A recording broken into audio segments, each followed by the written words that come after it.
The Yorubas claim Oduduwa or Olofo, the name is all the same, as their eponymous ancestor. Oduduwa is variously said to have descended from heaven and landed in Ife.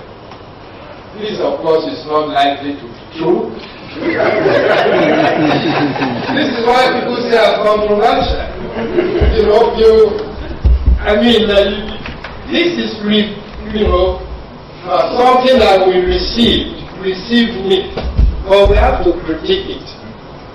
What is likely to have happened is that the Oduduwa story talks about or is referring to migration of a more advanced people into Ife. Probably people with the knowledge of working of iron, whereas the original autochthonous people in Ife and other parts of Yoruba land would have been stone working people.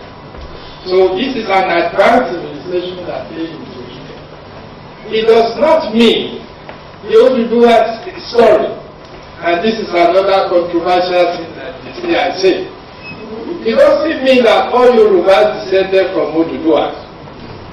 The origin of a dynasty is different from the origin of the people. You understand? The British monarchy is German. It does not mean British people are Germans. The dynasty, the Oduduwa dynasty, represented a new dynasty that superseded the previous dynasty in Yoruba land. This is why you will find a dichotomy of power in many Yoruba native cities. If you go to Akure today, you see the Alakure, you see the Deji.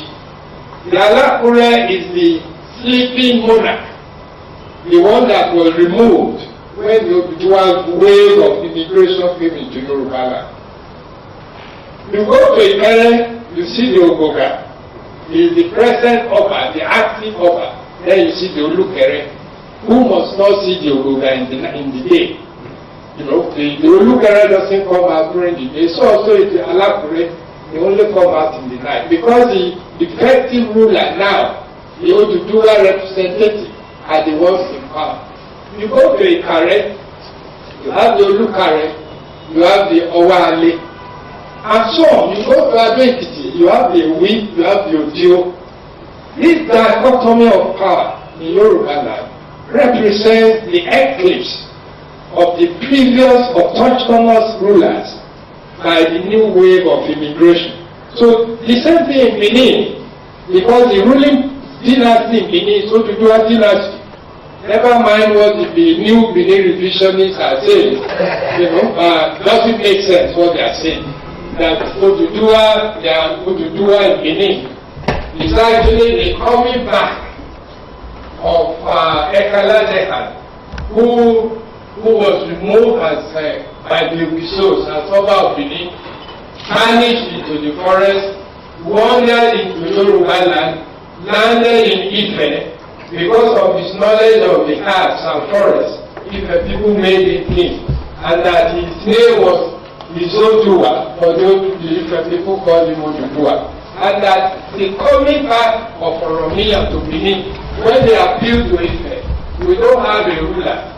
We tried republicanism is not working. Please send us a ruler, and they sent Oromia.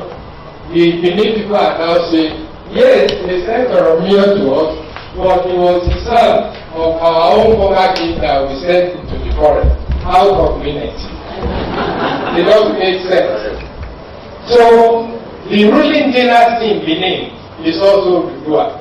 And in Benin, you also have a dichotomy of power. You have the who claims to be the original Oba of Benin, and then you have the Oba of Benin. This dichotomy of power, you will find it in most parts of Yoruba land. And as I said, the Oduduwa coming into Yoruba land represents the coming of a new wave of immigrants who have the knowledge of iron. And archaeologists have located a place in Sudan called Meru, where iron working diffused into most parts of West Africa. So when you see in West African history and people coming from the east. They may be referring to people coming from Meru, people who have the knowledge of iron, and for those who are not experts, if you have the knowledge of iron can be made to, as tools for tilling the ground and as fighting tools. When you are holding a cutlass and somebody is holding a stick,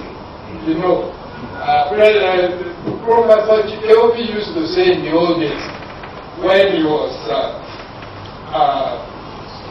politician, to tell students at the University of Ibadan that when you have, he was a mathematician, that when you have 100 people in a room, the single man who has a gun is the majority. It's the same. The big guns are now coming in. Professor Adesina, as I said, these guys are more than the Yoruba.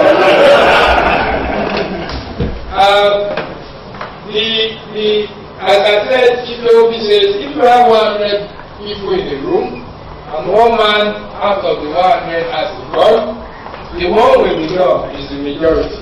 Because if somebody with the gun comes in and says, lie down, all of you will be defeated. So it's the same thing with this wave of iron-working people who came into Yoruba land and represents the Oduduwa tradition.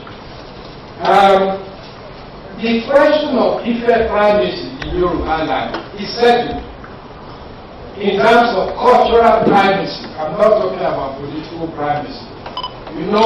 Some of you may know that I'm also the Baptist of Oyo. Yes. So I will not say something that is not true about Yoruba land. The primacy, the spiritual and cultural primacy of Ife in Yoruba land is settled. The political primacy of Oyo in Yoruba land is settled. There is no conflict between the papacy and the emperor. In European history, if you are the emperor, you can choose your own pope. There have been instances where the emperor removed a pope and put another one in his place. And the same thing is true in Yoruba land. For years, Ife was protected by Oyo. So anyway, let's go into and when we look at the ancestry of the Yoruba, as I've said, it's not even all Yoruba people subscribe to the Oduduwa legend. The Jebu represented by Awudale says that in fact they are descended from Wadai. And Wadai used to be part of ancient Kanem Borno. And if you go to Maiduguri today, if you go to the Kanuri, they have 3 tribal masks, like the Jesha people. And might they be actually related? Like the Jebu, who have also 3 tribal masks, the Jesha 3 tribal masks, also the Kanuri, might they really be related? Because among the Kanuri, they have a joking relationship and myth of their brothers Yorubas going to the coast because of their love of money. That's the way Kanuris portray the relationship with the Yoruba. All that I'm trying to say here is that the myth of origin in Yoruba land is very, very interesting. As I said, the origin of the dynasty is not the same as the origin of the people.